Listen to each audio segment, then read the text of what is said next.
Bharat Ratna doctor Babasaheb आंबेडकरांचा, Bharat Ratna doctor Babasaheb आंबेडकरांचा. आपण विचारही करू शकत नाही इतक्या पदव्या विश्वभूषण, विश्वरत्न, भारतीय राज्यघटनेचे शिल्पकार डॉक्टर बाबासाहेब आंबेडकर यांनी घेतल्या होत्या. म्हणजे आपल्याला त्या पदव्यातून एक शिकवण घ्यायची आहे ज्ञान सातवीच्या.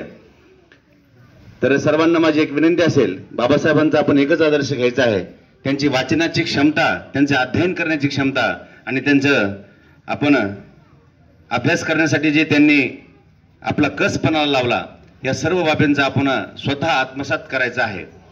अनेक प्रकारचे अडचणी डॉक्टर बाबासाहेब आंबेडकरांना त्यांच्या जीवनामध्ये प्रवास करत असताना आल्यात.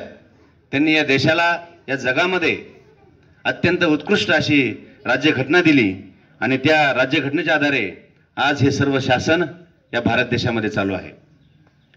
बाबासाहेबांच्या प्रज्ञाशील करुणा, शिका, संघटित व्हा, संघर्ष करा, अशा प्रकारच्या ज्या अनेक वचनं आहेत त्यांचे, या वचनाचं पालन आपण केलं पाहिजे.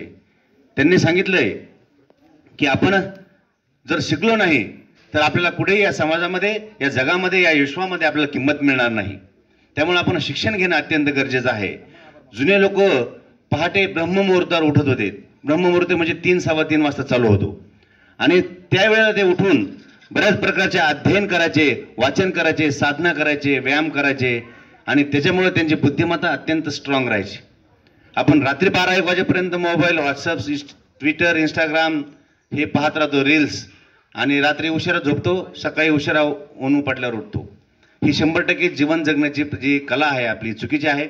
आपण रात्री लवकर झोपलो पाहिजे 7-8 वाजता आणि पहाटे 2:30-3 वाजता उठून आपण वाचन केलं पाहिजे, अध्ययन केलं पाहिजे. 3 ते 6 या वेळेमध्ये जो विद्यार्थी चांगलं वाचन करेन, चांगलं अध्ययन करेन, त्याच्या स्मरणामध्ये खूप प्रकारच्या गोष्टी राहतात. त्याच्यामुळे तो जास्त काळ ती गोष्ट स्मरणात ठेवू शकतो आणि त्याच्या जीवनामध्ये ती गोष्ट त्याला नक्कीच काम आल्याशिवाय राहणार नाही. आत्ताच्या काही विद्यार्थ्यांनी सांगताना प्रथम आज